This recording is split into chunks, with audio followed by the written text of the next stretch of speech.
Ini satu lagi pendedahan yang paling panas yang menggemparkan seluruh rakyat Malaysia. Kali ini datang daripada titah Sultan Selangor sendiri. Lama baginda mendiamkan diri, lama baginda tidak bersuara dan tidak bertitah. Akhirnya baginda Sultan Selangor bertitah dan pastinya perlu diambil iktibar oleh semua parti politik yang ada di Malaysia. Apakah titah baginda? Baginda Sultan Selangor kata, bertitah, jangan ingat sudah popular boleh perlekeh sesiapa saja.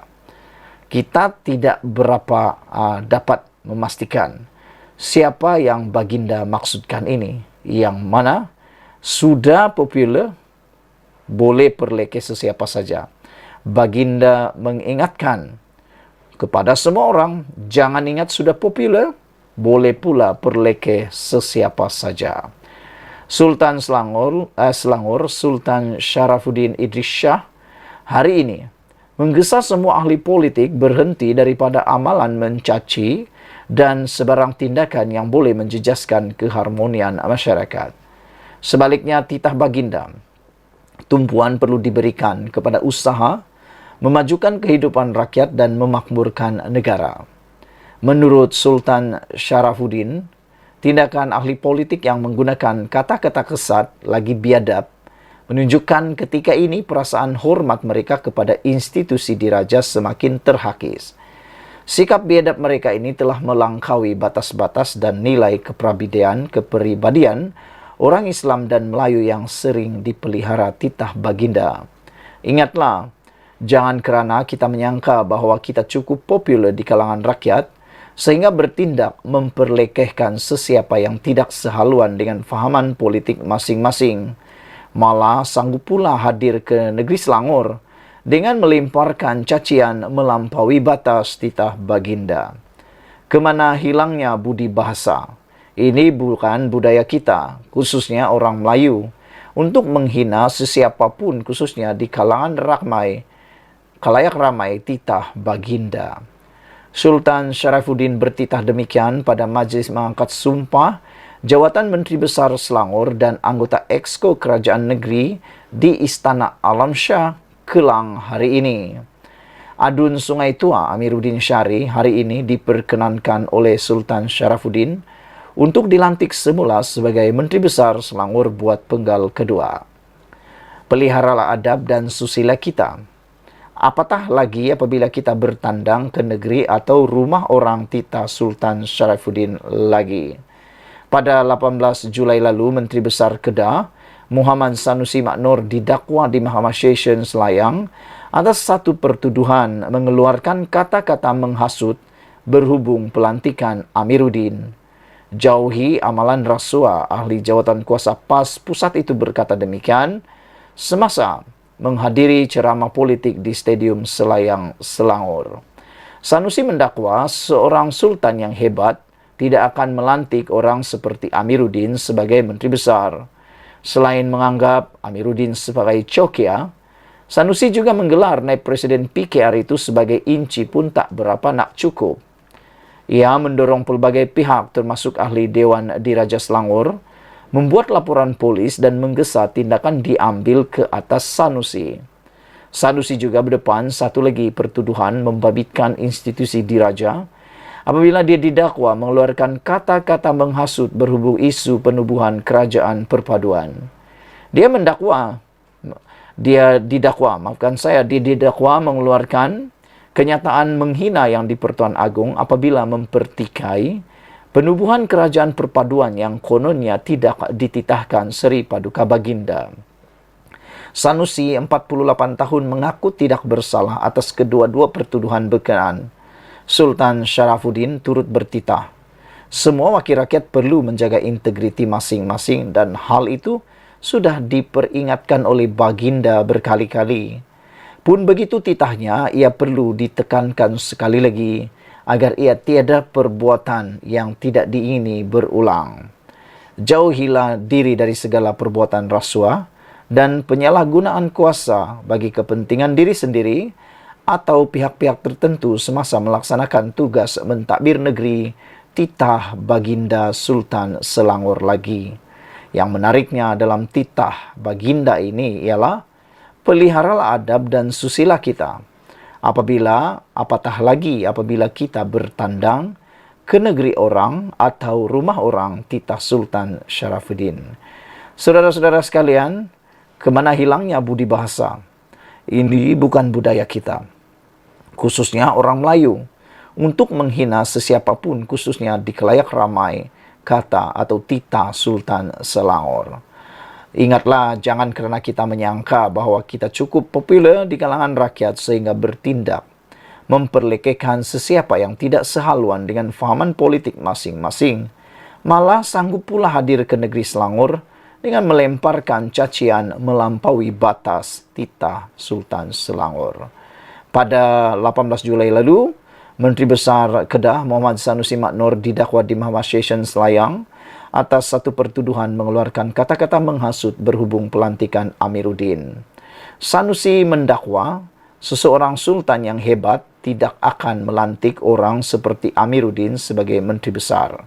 Selain menganggap Amiruddin sebagai cokia, Sanusi juga menggelar naib Presiden PKR itu sebagai inci pun tak berapa nak cukup.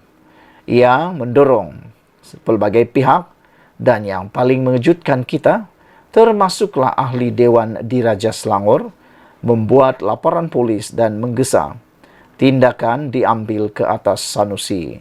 Sanusi berdepan satu lagi pertuduhan membabitkan institusi diraja apabila dia didakwa mengeluarkan kata-kata menghasut berhubung isu penubuhan kerajaan perpaduan.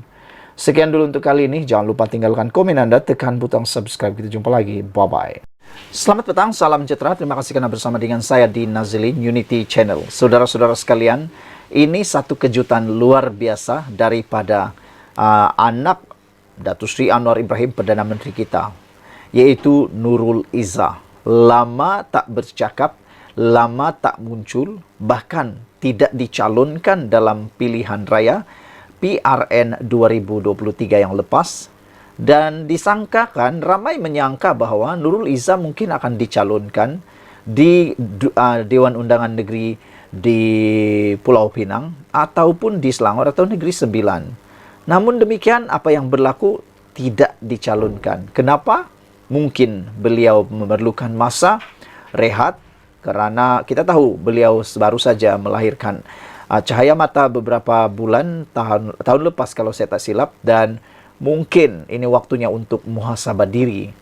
Walau bagaimanapun, kita memang menanti apa yang mahu dikatakan atau apa ulasan komen daripada Nurul Izzah apabila PRN selesai. Sebab kita tahu Nurul Izzah mempunyai aura yang sama seperti bapaknya, yaitu Anwar Ibrahim. Beliau mempunyai kredibiliti, aura dan integriti yang hampir sama seperti Anwar Ibrahim. Dan saya tidak hairan dan saya pun tak akan terkejut kalau satu hari nanti Nurul Izzah boleh menjadi Perdana Menteri wanita pertama di Malaysia. Dan kita akan berbangga kalau itu yang berlaku, kerana kita juga meyakini bahawa wanita boleh membawa Malaysia satu tingkat lebih maju lagi. Naib Presiden PKR Nurul Izzah Anwar baru-baru ini menyarankan kerajaan agar segera menambah baik komunikasi kerajaan dalam menyampaikan maklumat kepada rakyat. Sesuai dengan kebimbangan Nurul Izzah, aspek komunikasi adalah perkara nombor satu perlu segera dirombak.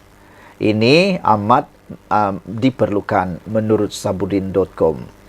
Katanya, perkara itu perlu dilakukan selain untuk mendepani serta melawan politik ekstremisme dan rasuah yang terus menyengat. Ia juga perlu dalam usaha untuk melaksana agenda reformasi, memastikan ekonomi rakyat bertambah baik, mendekati dan menjiwai anak muda serta pengundi wanita, kata Nurul Izzah. Saya menyertai korus desakan agar agensi komunikasi kerajaan diperkukuh supaya inisiatif kejayaan dan usaha murni kerajaan perpaduan sampai terus kepada rakyat. Jangan lupa, pertarungan akan tiba lagi nanti, maka usaha memenangi hati dan mendengar denyut jantung rakyat harus berjalan terus, katanya dalam catatan di Instagram. Sebagaimana banyak pihak sudah bercakap bahwa antara punca keputusan tidak memberangsangkan dicapai PHBN dalam PRN baru-baru ini adalah kelemahan komunikasi, penerangan dan penyampaian maklumat kepada rakyat. Nurul Izzah juga nampaknya sedar hakikat tersebut. Seiring dengan saranan serta kesedaran Nurul Izzah ini, saya ingin berkongsi pengalaman yang tanpa sengaja saya lalui sehari sebelum pengundian PRN baru-baru ini. Ketika menghadiri sebuah jamuan di rumah seorang kenalan pada Jumaat malam 11 Ogos lalu, sekumpulan orang antara 6 atau 7 orang yang duduk semeja dengan saya berbual-bual tentang pengundian yang akan berlangsung pada esok harinya. Seorang daripada mereka berkata, harapannya ialah mahu melihat keputusan PRN itu nanti mampu menjatuhkan kerajaan perpaduan pimpinan Anwar Ibrahim. Mereka yang lain yang mendengar kata-kata itu nampaknya bersetuju dengan perkara itu dan mengangguk-angguk sambil menikmati makanan yang dihidangkan. Saya kemudian menyampuk dengan mengatakan PRN ini hanya pilihan raya peringkat negeri dan tidak mungkin atau tidak mampu menukar kedudukan kerajaan di kerajaan pusat atau peringkat pusat, biar apa sekalipun keputusannya. Seorang yang lain pula berkata, masalah utama PH ialah mereka tidak ternampak berbuat apa-apa sejak 8 bulan memegang kuasa, dan itulah sebabnya pertukaran kerajaan begitu diperlukan. Ketika itu, saya tidak membalas panjang, cuma berkata, banyak sebenarnya yang dilakukan kerajaan.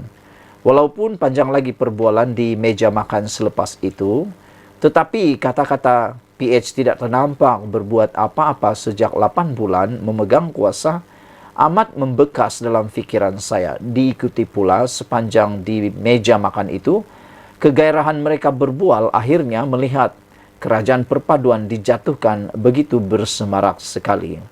Sejak itu saya sering berpikir, kenapa masih ada yang sampai tidak nampak apa yang dilakukan oleh kerajaan untuk rakyat sejak 8 bulan lalu? Apakah mereka memang sedia membenci PH atau Anwar, lalu menutup mata dan telinga kepada apa juga maklumat yang diterima? Apapun keadaannya yang nyata, inilah satu petanda lemahnya komunikasi dan sistem penyampaian maklumat daripada kerajaan kepada rakyat. Kalau maklumat sampai kepada mereka, tidak mungkin ada seseorang yang waras, akal dan berakal tergamak untuk berkata, PH tidak nampak berbuat apa-apa secara terbuka, walhal banyak sekali kebaikan di depan mata telah dilakukan oleh kerajaan perpaduan ini. Sama ada mereka membenci PH, tidak menonton televisyen, tidak membaca akhbar atau tidak memiliki akaun media sosial, sepatutnya mesti ada kaedah bagaimana sesuatu maklumat dan kebaikan kerajaan dapat disampaikan kepada rakyat. Jika maklumat tentang tarik puasa atau hari raya boleh sampai kepada rakyat, tak kira walau di mana mereka berada, tidak ada sebab kebaikan kerajaan atau jawapan kepada fitnah-fitnah tidak boleh disampaikan.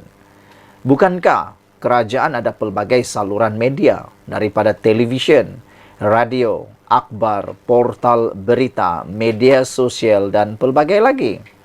Selain itu, ada pula pelbagai jentera parti berkaitan komunikasi dan penerangan, di mana semua itu dalam membantu kerajaan.